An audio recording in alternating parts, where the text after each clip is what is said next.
This is the second in the series where we interviewed the pioneers of public opinion research in Asia.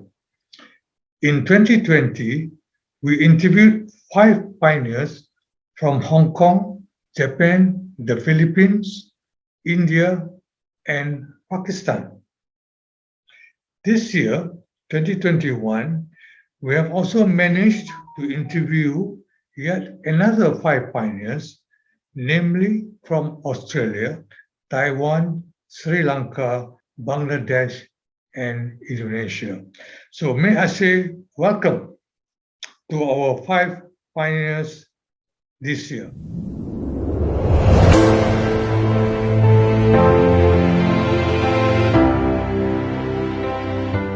So we just start off by giving a short introduction of yourself, your early childhood. Were you born in Australia or what, and how, and where did you go for your school, your education? I think we begin from that. If you can say okay, sure. Yeah, Danny. Well, firstly, thanks, Saeed, for your interest, and I'm happy and honoured to be able to participate in this interview with you. Thank you. Yeah. I was born in Melbourne, Australia. It's the capital city of Victoria in 1961. My family home was my mother and father and my older brother by 2 years.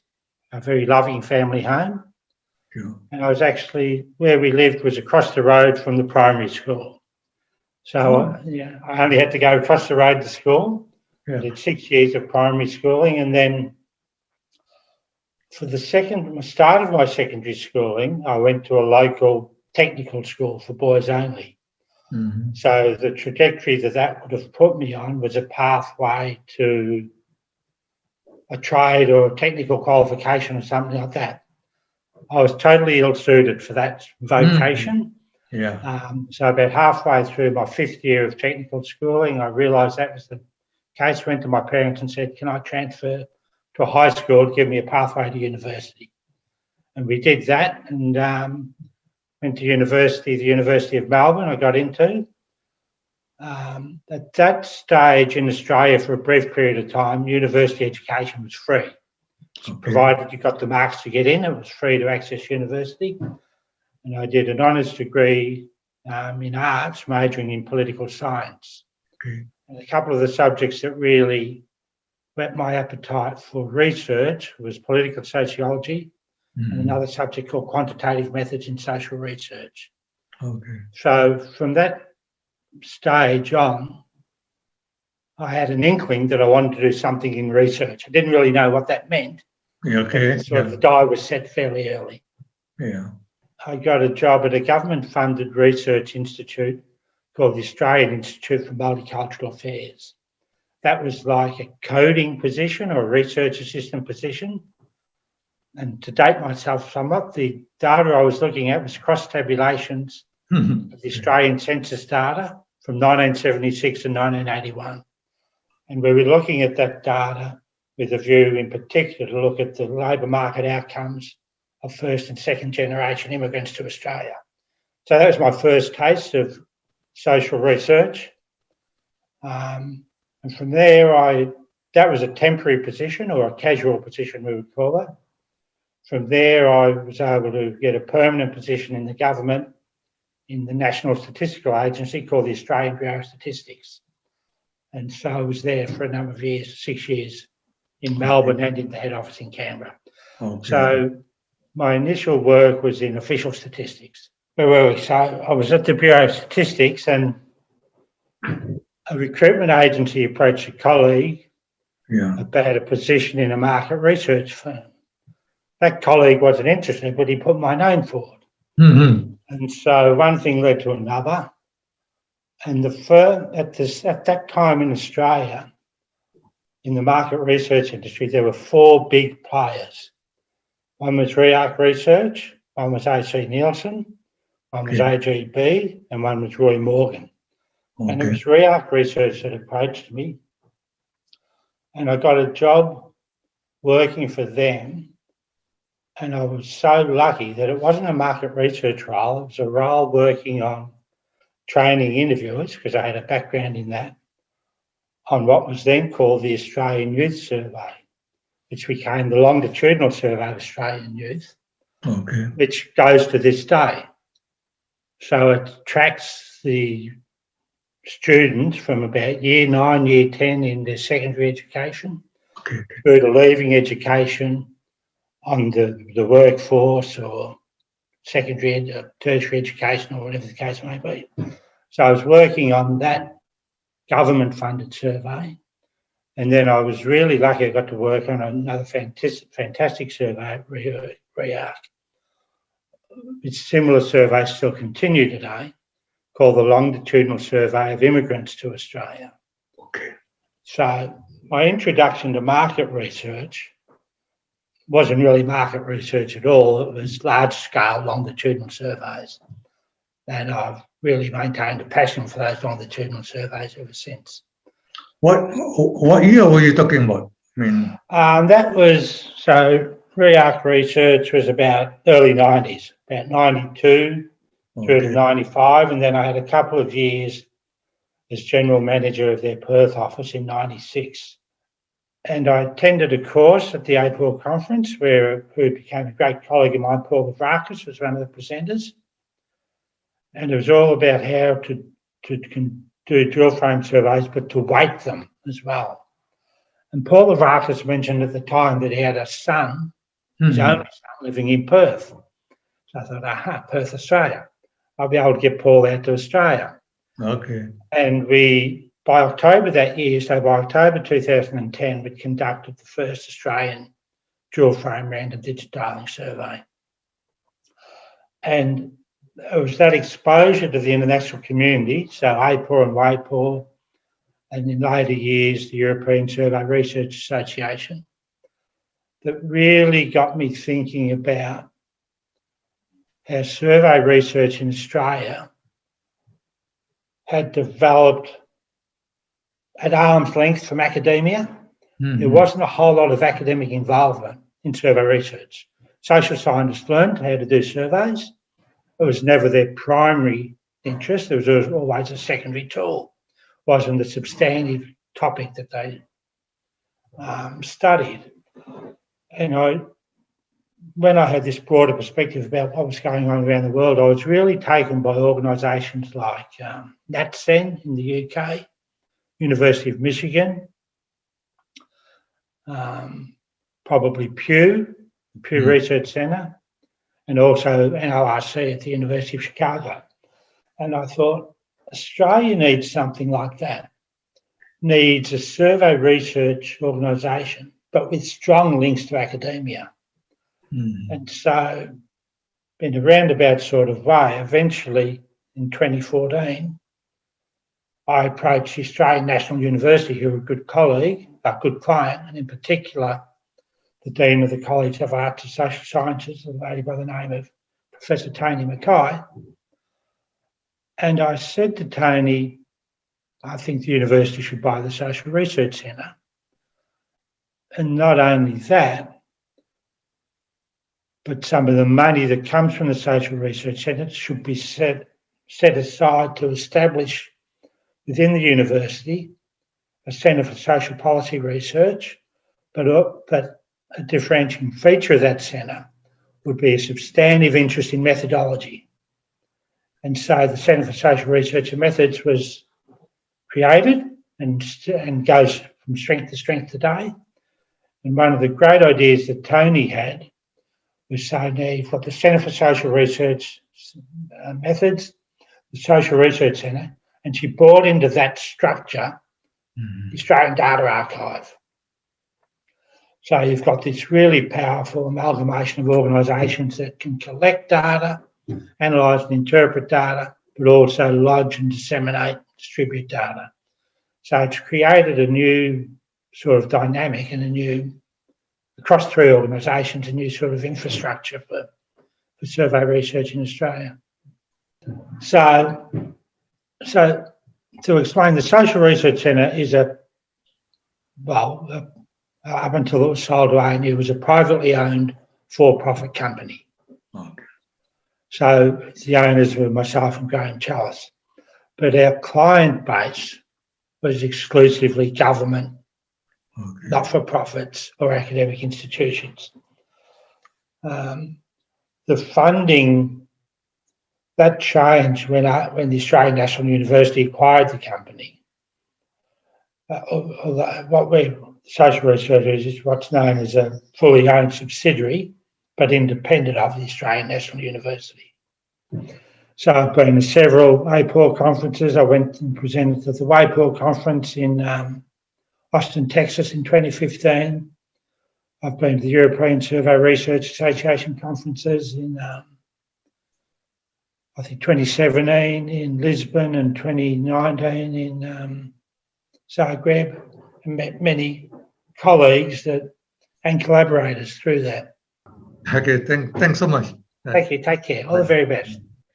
So, Said, can we begin this interview by asking you to give a short introduction of your good self?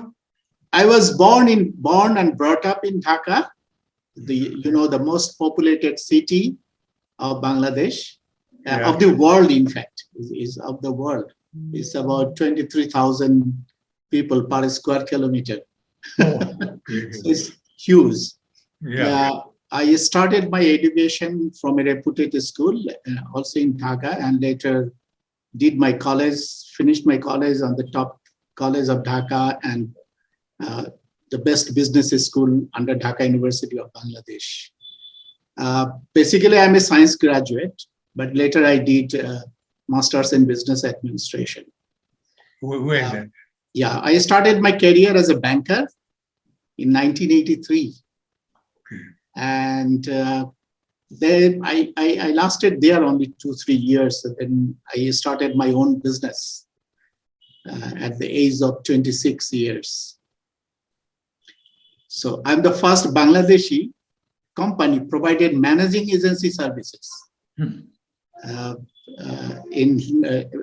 During that time, I started with 3 sick industries. Sick industries, the industries which was in trouble. They were not having any profit, and they had many technical and other problems. So I started with 3 sick industries, and I rehabilitated them. Within 3 years, I made them profitable.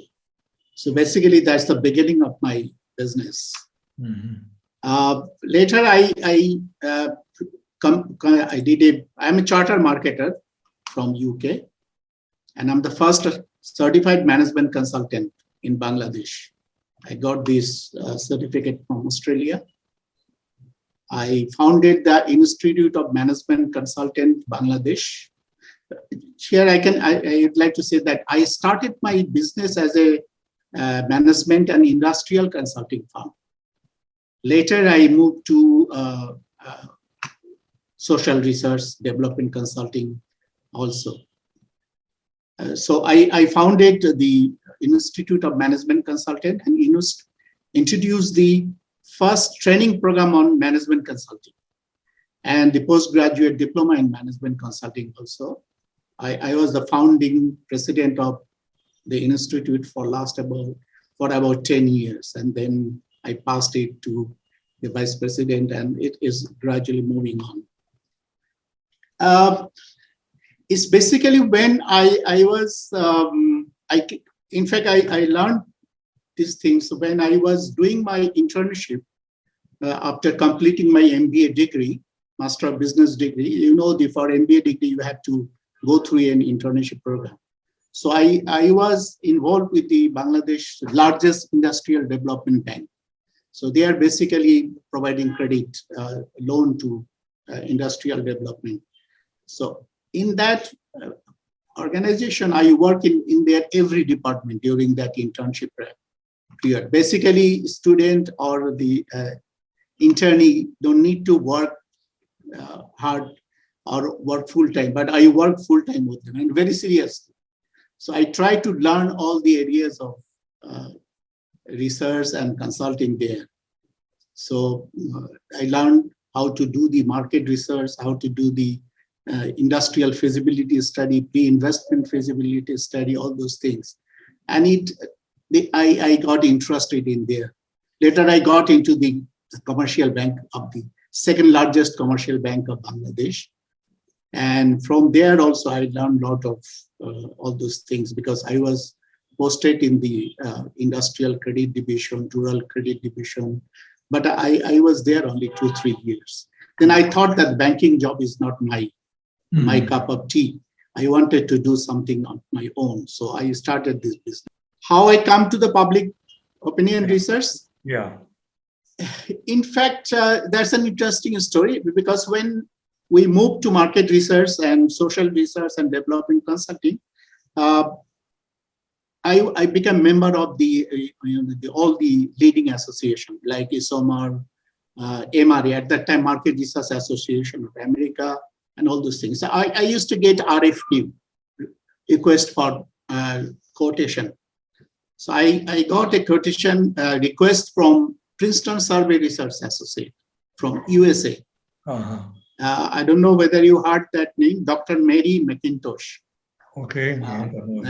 She asked for a quotation from us, and we gave the quotation. She liked our cost, and she flew to Dhaka. We had several meetings, and I told her frankly that I don't have any experience in public opinion research. So she said, "Don't bother. I will support you with all those things."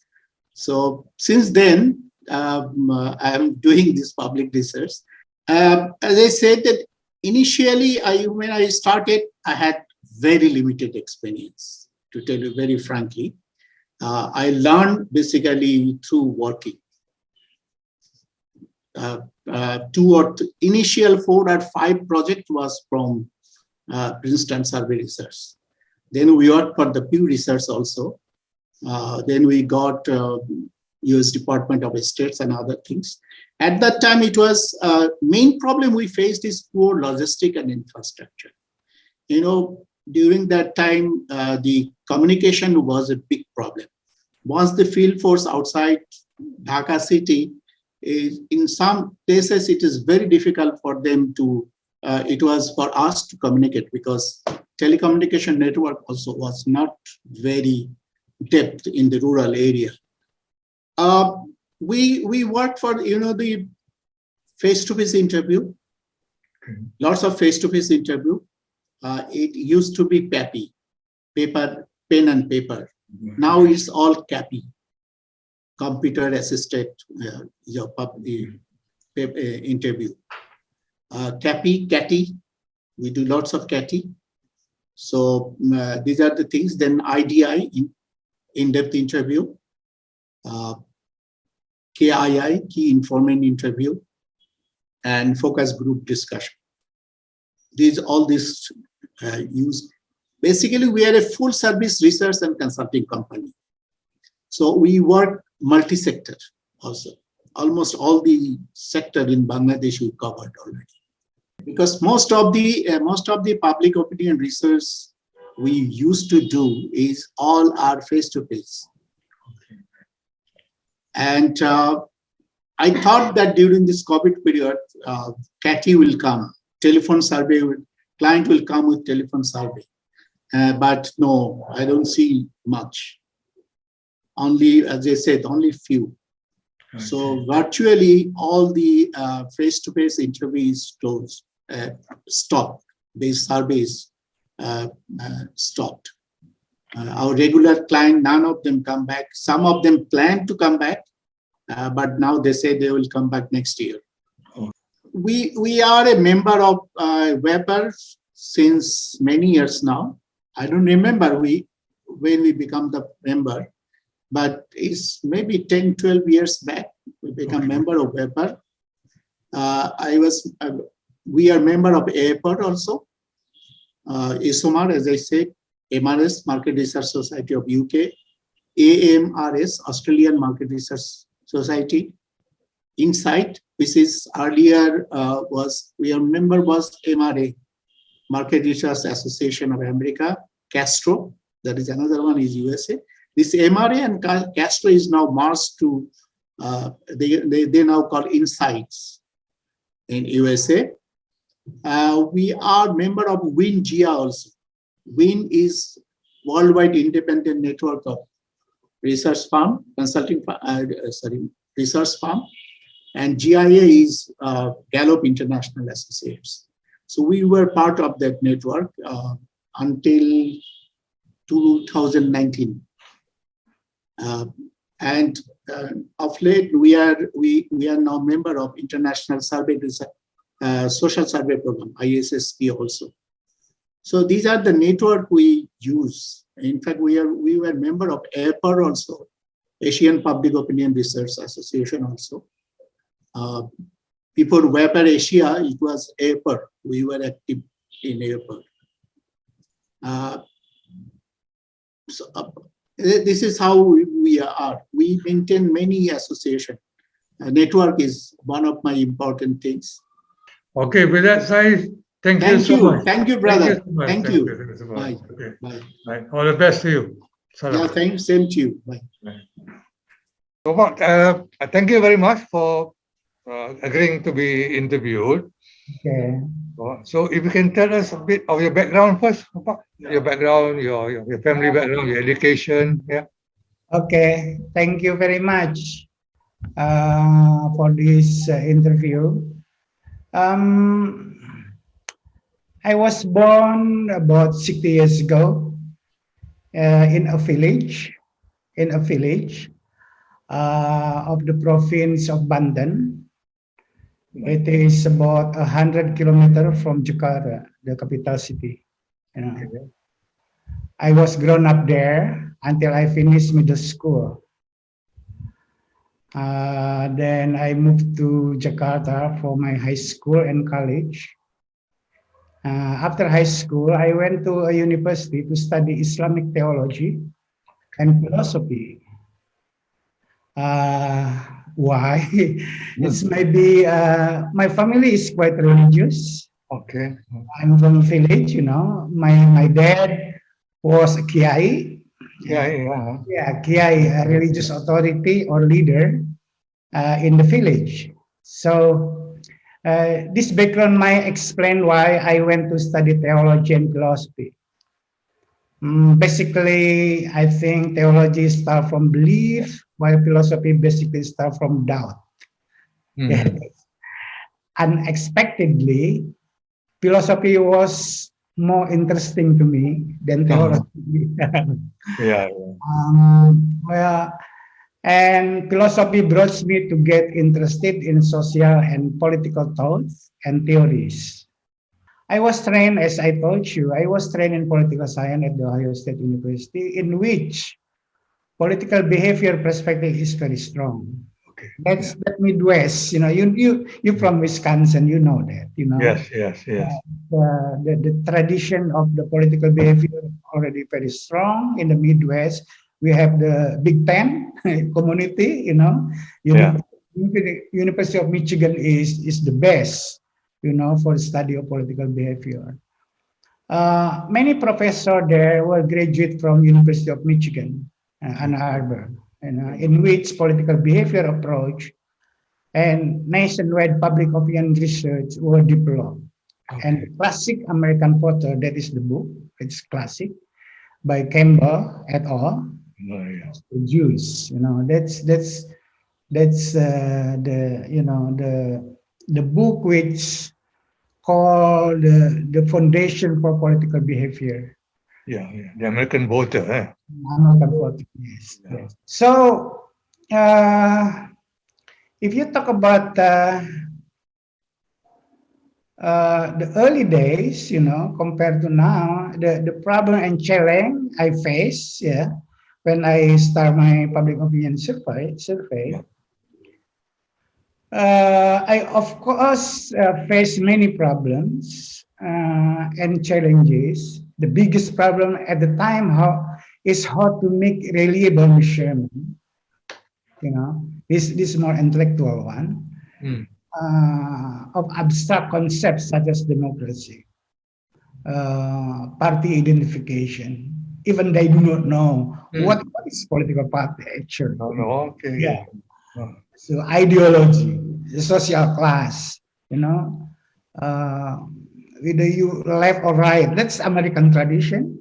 I try to, you know, what is it, to copy that idea and contextualize to and context in university. Since you are not with WAPOR, but you mentioned Asian Barometer, Latin American Barometer, can you tell us more about that? How you got involved? In the What was your role? Yeah. At the time, I don't know exactly why Yun Han, the director of the ASEAN Barometer, come to me. I think one of the oldest public opinion research company is SWS. SWS, yeah. Yeah, SWS. So Mangahar is very important. Yes. You know?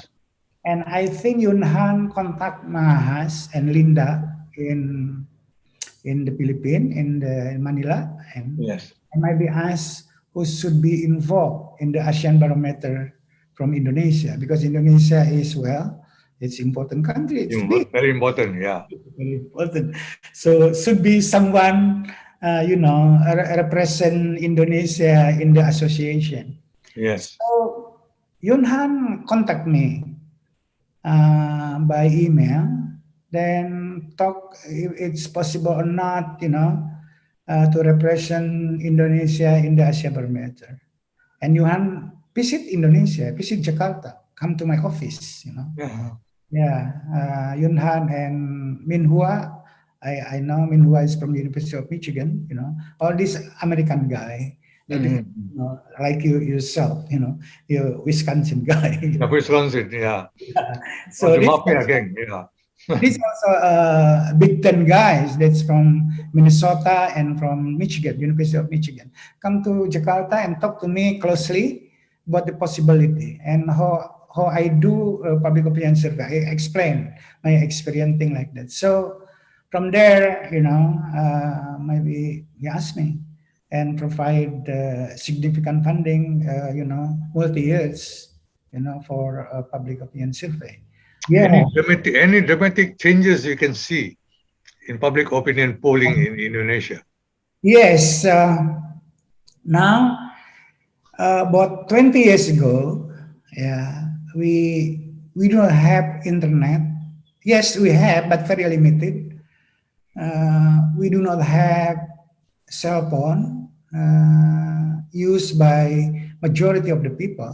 No, at the time,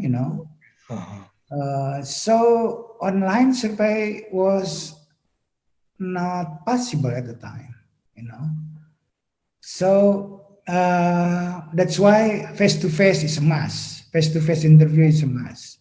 That's become very expensive. Yes.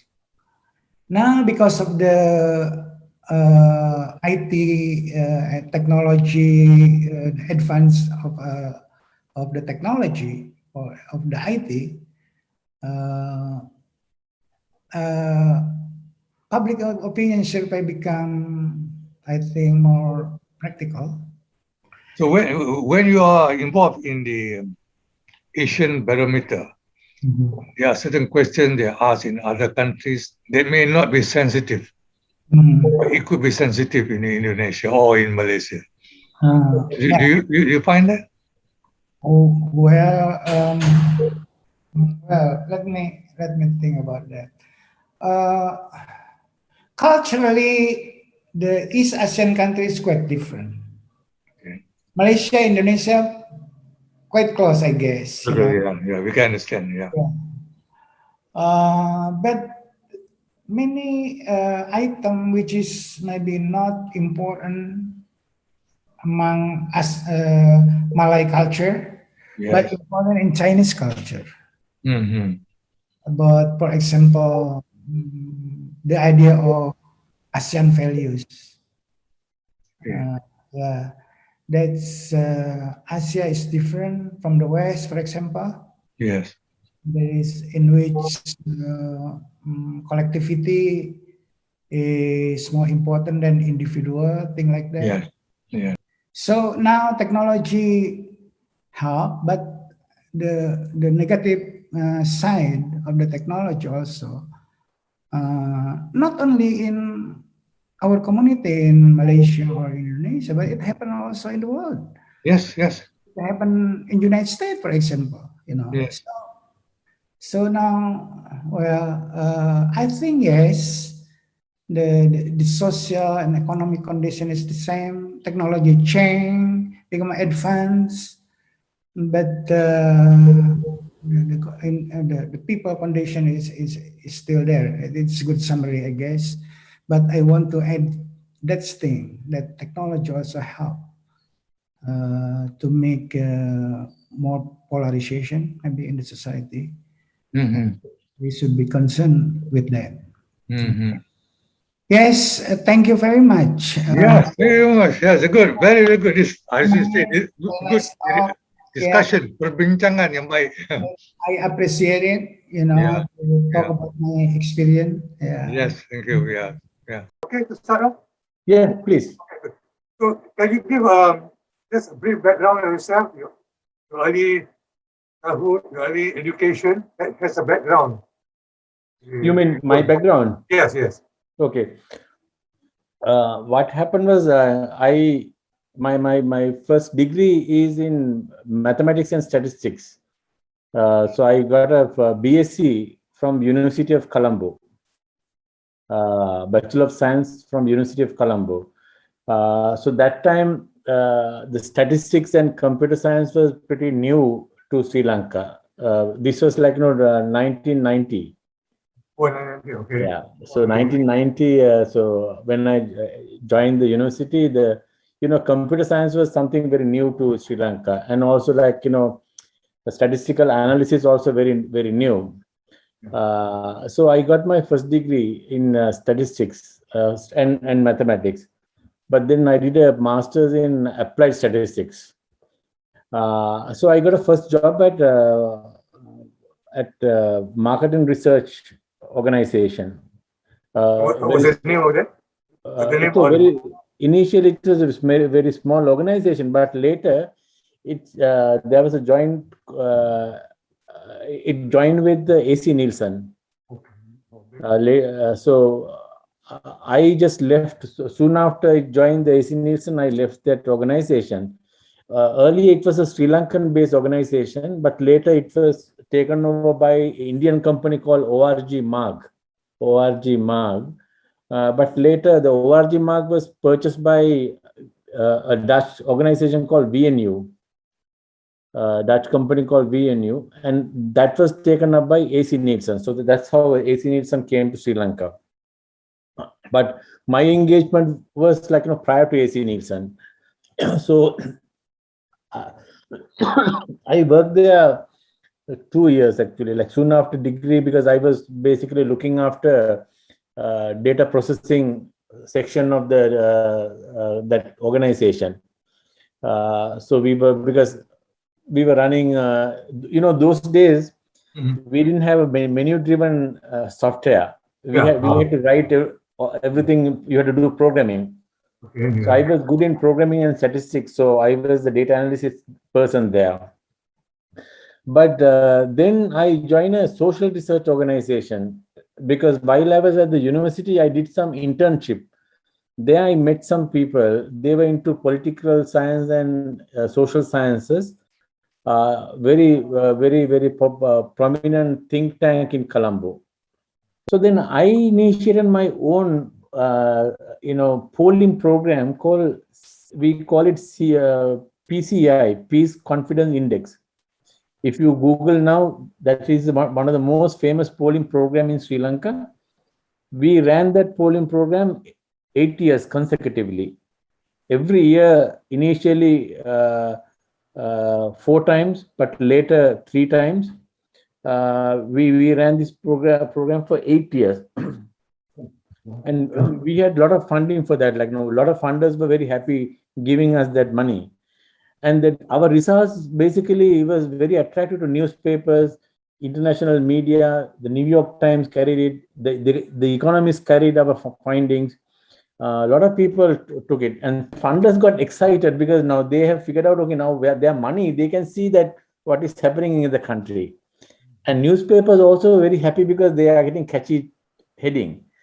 And politicians also furious because like anyway, whatever we publish, it hurts politicians. So they also really attack us. And it made us so popular. There were times my name goes in headlines sometimes. Okay. I was very scared, but my family really warned me not to do that because I didn't try it, because they basically give you so much of a coverage. But then, as a result, a lot of people help us. A lot of people want us to do a lot of polling. So then we grew, and in Sri Lanka, then the polling culture started. Meaning to say that not only because people understood the democratic value of public polling, but a lot of people understood the economic opportunity in public opinion polling. You get my point? Yeah. I mean, you must appreciate the public opinion polling as an instrument of democracy. But what has happened in Sri Lanka, a lot of people figured out the economic potential in doing polling. And a lot of marketing researchers, a lot of NGOs, they also started doing polling. But what happened for them, the polling is all about data collection.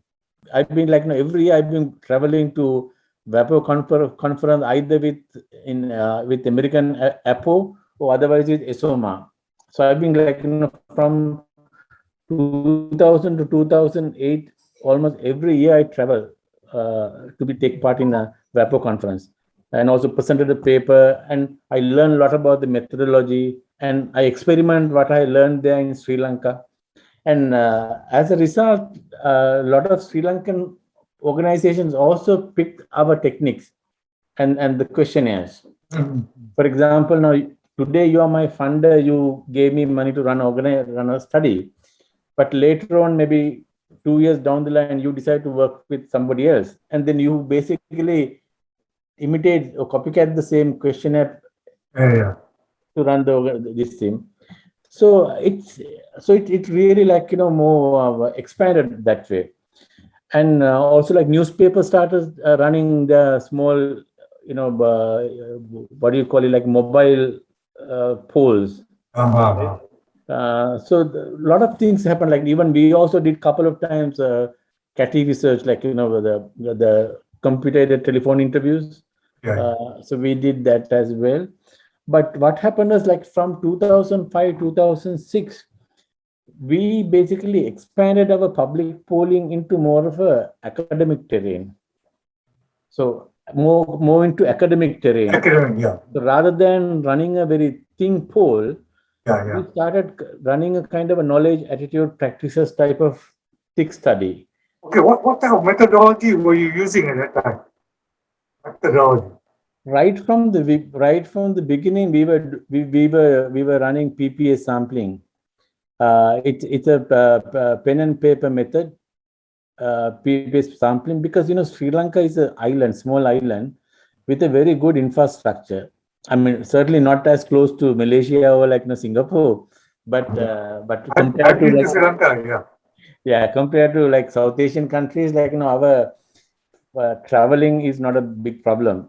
And also diversity is not huge now compared to India, where they do 80 different languages, but whereas we do it in 3 different languages. So we basically run the standard even up to date. Our main method of data collection is face-to-face interviews. The main method, of course, there are certain exceptions, face-to-face methods. When you run random sampling, we use the stratified random multi-stage stratified random sampling technique.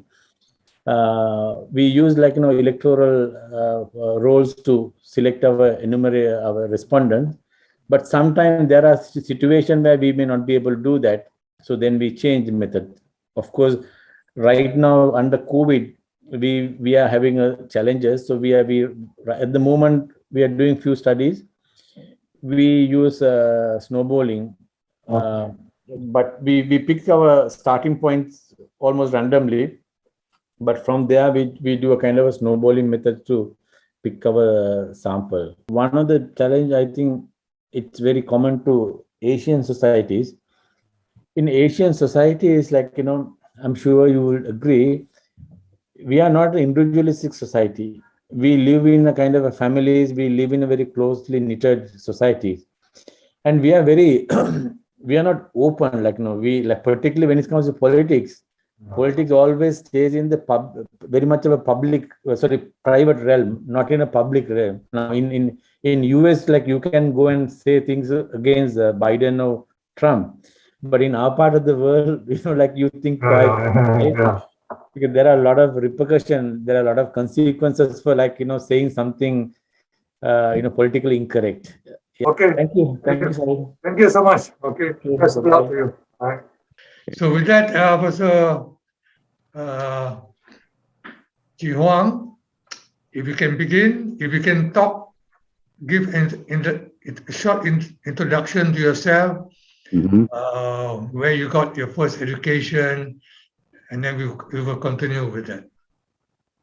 Okay, my name is Qi Huang. I'm a University Chair Professor, Department of Political Science, and also Senior Research Fellow at the Election Study Center at the National Zhenji University.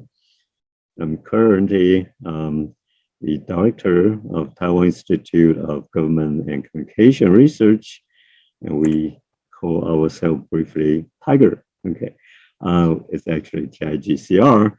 Okay, in terms of the survey research, I founded and serve as the coordinator of a project called Taiwan Selection and Democratization Studies in the past 20 years until last August, when I stepped down and passed the torch to the younger generation of scholars.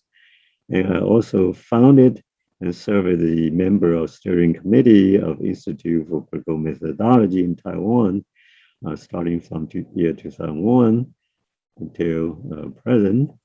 Okay, in terms of my education, I earned my PhD degree in Department of Political Science at Indiana University, Bloomington, back in year 1986.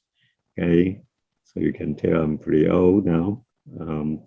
My area of specialization focus on methodology and comparative politics. And that's my double major. Okay. So very briefly, my research interests focus on survey research, quantitative methodology, electoral systems, and voting behavior. And I have a co-author who edited 7 books and published articles in international and Taiwanese journals. And speaking of my participation in WAPOR, this was the WAPOR Asia, the first annual conference held in Taipei. And I'm very honored that in that first WAPOR Asia conference, the TIGER also co-organized this annual conference together with WAPOR Asia and the election study of National Zhenji University. Okay, and here's me. Okay. And near you is me. All right. Next to you. We all met. Yeah, that's right. Yeah. Okay. And during that first annual conference, I also delivered the keynote speech on the big and small opinion polls. And as you see on this screen, I was advocating of combining the big data with the small survey data, and which can broaden the landscape of all the current status of the survey research. My personal experience is that up to now, face-to-face survey is still the most effective way of collecting opinions from individuals. Okay, the reason is that face-to-face survey has the highest completion rate comparing with telephone survey and internet surveys. Okay, so whenever we can have enough financial support, especially for the academic research, we try to use a face-to-face survey. Okay, but of course, we are also under a very stringent financial constraints because face-to-face survey is very expensive and very time-consuming. Okay, so to supplement for this, of course, we also appeal to the telephone surveys and also occasionally internet surveys. Okay, and I think a telephone survey ranked the second at this point of time because a telephone survey, especially after we combine the landline telephones with mobile telephones, we can still reach the relative representative respondents. Okay, but of course the limitation is that the questionnaire cannot be too long. Each telephone survey lasts only about 15 to 17 minutes. Longer than that, well, you can feel that people get very impatient. Some of them just hang up the phones. Okay, and the internet surveys now become more and more popular because it's quick, it's cheap. Okay, and but the main limitation, of course, is that we have a hard time to collect the representative samples because if you use the Opin survey, and you can immediately see that younger people, male, are more likely to fill in the internet survey questionnaires. Okay, so we have tried very hard trying to use different kinds of weighting system, trying to make the sample more representative of the entire population. Okay, starting from year 2000 up to 2016, the Ministry of Interior in Taiwan still allow survey researchers to access the household registration data archive, which is probably the most complete list of the entire population in Taiwan, and we can draw representative samples from this archive. But in recent years, the government is more and more concerned of protecting the privacies. Okay, and in the year of 2016, they're going to inform us that starting from the year 2017, we can no longer access that archive. Here, I can say that I'm really consider myself lucky enough to obtain the majority of the financial support from the Ministry of Science and Technology and also from Ministry of Education. Okay, and for the rest, well, we just struggle trying to convince our partners to work together with us, and then we share our results. Okay, I think the I remember back in 1998, a friend of mine in States visit me in Taiwan. We were exchanging our idea and experience of doing surveys. Okay, and at that time, the my American colleague who envy us that we can access the government household registration archive to draw representative samples. Okay, so back then, the major difference is drawing samples. And I have to confess, it is indeed much more convenient for us to do so. Unfortunately, that ends, as I just mentioned, in year 16. And starting from year 2017, I guess the difference begin to vanish. And actually, the address-based sampling methods, it's mainly, I learned it. Okay, good. Okay, Great. Okay, thank you so much. Thank you. Thank you. Right. So that concludes briefly the 5 interviews that we had with the 5 pioneers of public opinion research in Asia. Thank you very much.